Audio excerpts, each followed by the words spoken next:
Buenas chicos, chicas, ¿cómo andan? Vamos a proseguir con el ejercicio 4 y vamos a ver que este ejercicio, no, como son las mismas consignas, nos va a servir para resolver el otro, el número 5. En este ejercicio ya empezamos a ver lo que serían rectificadores. ¿Por qué? Porque empezamos a tener una fuente senoidal, o sea, una fuente de corriente alterna. Con los rectificadores lo que se intenta hacer es, como tenemos una fuente de corriente alterna, nosotros queremos alimentar dispositivos electrónicos, en su mayoría, con una corriente continua, o sea, un valor de voltaje continuo que no vaya cambiando. Entonces, lo que tratamos de hacer en electrónica con rectificadores es transformar esa corriente alterna y transformándola y haciéndola cada vez más parecida a través de diodos, otros dispositivos, a una corriente continua, o sea, un voltaje continuo.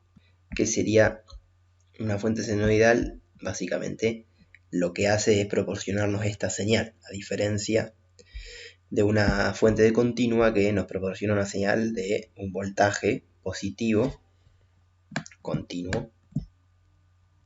En cambio, la corriente alterna se llama alterna justamente porque va alternando, va cambiando de valores. Fíjense que empieza a crecer, empieza a crecer, empieza a crecer, llega hasta un punto, un pico, un valor pico, que es este valor pico que se de acá y que se pone cuál es la fórmula, que es valor eficaz por raíz cuadrada de 2, que ahora lo vamos a ver.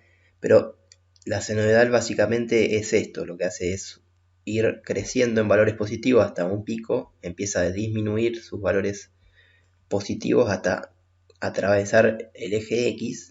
Cuando atraviesa el eje X empieza a tomar valores negativos, también creciendo en esos valores negativos hasta un pico, un valor pico negativo, y empieza a disminuir de vuelta esos valores negativos hasta llegar al punto en el que había empezado.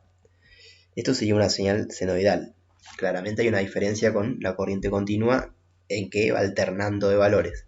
Y además, que yo no, como esto va alternando de valores, no te puedo definir la corriente alterna solamente con un voltaje. Lo que necesito para definirla es un voltaje y una frecuencia. Esta es la corriente alterna que tenemos en cualquier toma, en cualquier enchufe de nuestra casa. 220 volts, 50 Hz. La frecuencia, ¿qué es? Es el otro valor que necesitamos para determinar la corriente alterna. ¿Qué es la frecuencia? Fíjense, yo les había dicho que empieza en 0, la señal senoidal, recorre todos estos valores y después vuelve al mismo punto. Y se vuelve a repetir esta señal que tenemos acá al lado y así infinitas veces, digamos. Entonces, la frecuencia lo que mide es la cantidad de veces que se repite esta señal senoidal, este ciclo, desde este punto, recorre los valores positivos, recorre los valores negativos hasta volver de vuelta al punto anterior, al punto de inicio y empezar de vuelta el ciclo. Esto es un ciclo de la señal. La frecuencia indica cuántos ciclos hay por segundo. Entonces, en Argentina tenemos una señal de 220 volts y 50 ciclos por segundo, o sea, este ciclo se repite 50 veces por segundo. Bien, acá tenemos cómo calcular la frecuencia, así que nosotros tendríamos el tiempo nada más, o sea, cuánto tarda este ciclo en completarse y volver a empezar.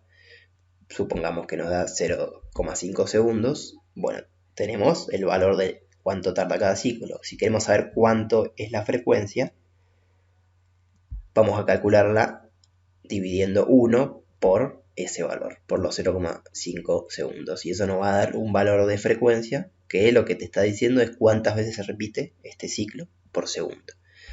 Bien, acá fíjense que tengo dos valores. Tengo el valor pico, que les había dicho que es el valor máximo positivo y el valor máximo negativo. Y este es el valor eficaz. ¿Qué es el valor eficaz? Básicamente lo vamos a tomar como que es más aproximadamente un 70% del valor pico.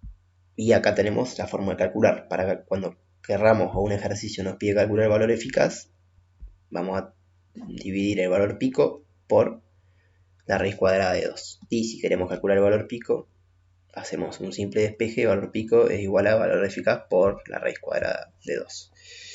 Bien, esto para el ejercicio que en estos dos ejercicios que nos piden cuál es la tensión pico de salida, si el diodo es ideal y su voltaje eficaz.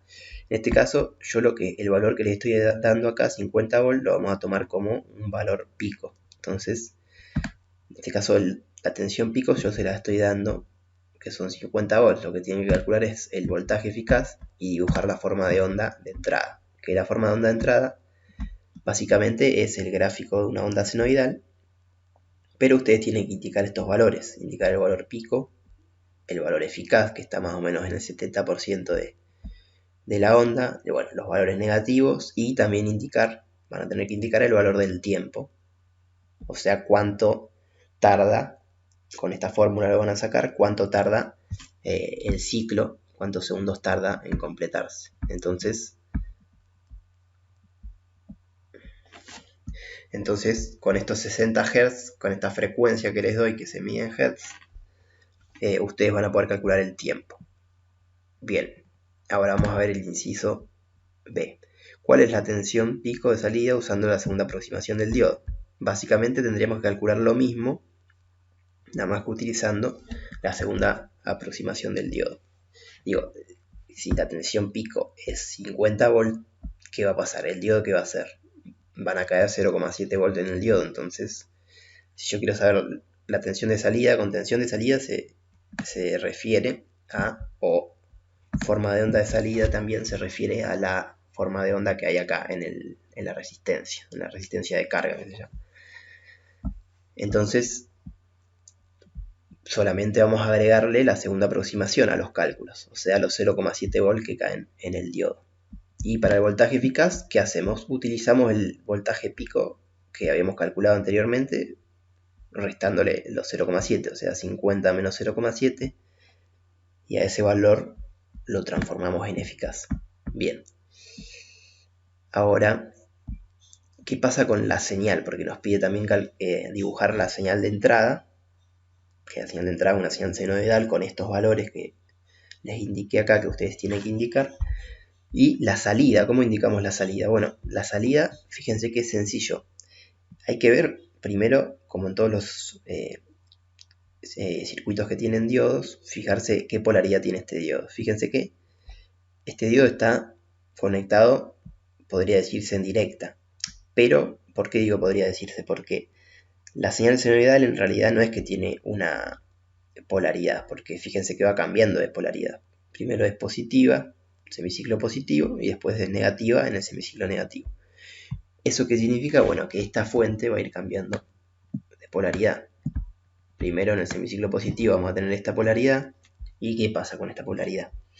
El diodo, ¿en qué está conectado? ¿En directa o en inversa? Con esta polaridad. Vemos el positivo de la fuente está conectado al positivo del diodo, por lo tanto está en directa. Y si está en directa deja pasar corriente.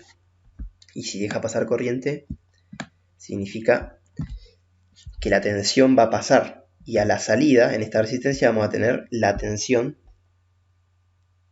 que corresponde al semiciclo positivo que entró. Pero ¿qué pasa cuando el semiciclo es negativo? Bueno, cuando el semiciclo es negativo, me imagino que se irán adelantando la respuesta a ustedes, pero cambiaremos acá la polaridad, y si cambiamos la polaridad, ¿qué pasa? El diodo va a estar conectado ahora en inversa, el positivo del diodo va a estar conectado al negativo de la fuente. Entonces, ¿eso qué hace? No deja pasar la corriente. Esta corriente no habría, y tendríamos un diodo abierto, un circuito abierto, por lo tanto, no habría tensión. Fíjense que en la salida se refleja como solo hay tensión en el semiciclo positivo que entra, y la parte del tiempo que ocupa el semiciclo negativo, que debería estar acá abajo, no hay tensión. ¿Por qué? Porque no deja pasar ese semiciclo, no deja pasar el semiciclo negativo, porque el diodo está conectado de esta forma, en directa, podríamos decir. Bueno, ahora ustedes tendrían que fijarse para el ejercicio número 5, qué pasa con el diodo, cómo está conectado, y bueno, cambian los valores. Entonces habría que repetir esta consigna para el ejercicio número 5. Creo que no me estoy olvidando de nada. Y bueno,